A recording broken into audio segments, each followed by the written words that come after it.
Next one, Matt Borne. Matthew H. Borne. Oh my God.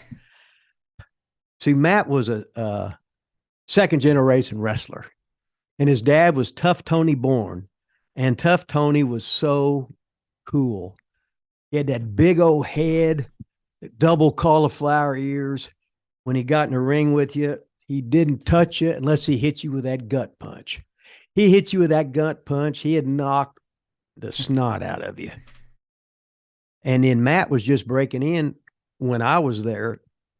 And let's just say Matt got into, Matt pulled a lot of shenanigans. So, but Matt was a real, Tony was a character. Matt was a real character. And I remember Tough Tony, he would, me and Buddy would go to a restaurant where Tony would go. A lot of times he'd buy our dinner.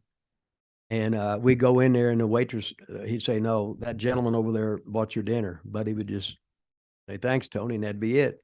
Tony never want nothing back. And Matt was the guy I told you about when he just stretched me on the Elton shoot thing, where we could have played it out because he was still half marked. But Matt had good runs everywhere. For Atlanta, for Watts, he was in a clique with DiBiase and Duggan. Matt was for Louisiana, but Matt always got into a little bit of trouble, put it that way. I used to do a podcast with Don Morocco, and Don loves everybody. Except for two people, Ole Anderson and Matt Borne. And the reason why he doesn't like Matt Borne is because apparently Don rented a rental car and Matt Borne asked to borrow it. Oh my God. Totaled the shit out of it. Didn't even get the insurance.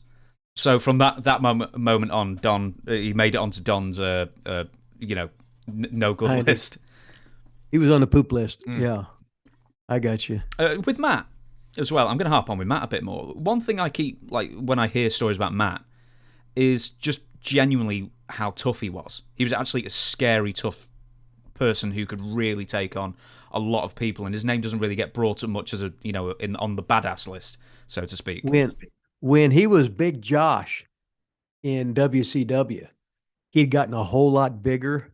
He was still a great worker, and we had some good matches. But he was always cool with me because I knew him.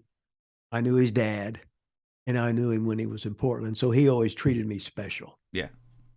So we had a good bond. So he was just mischievous.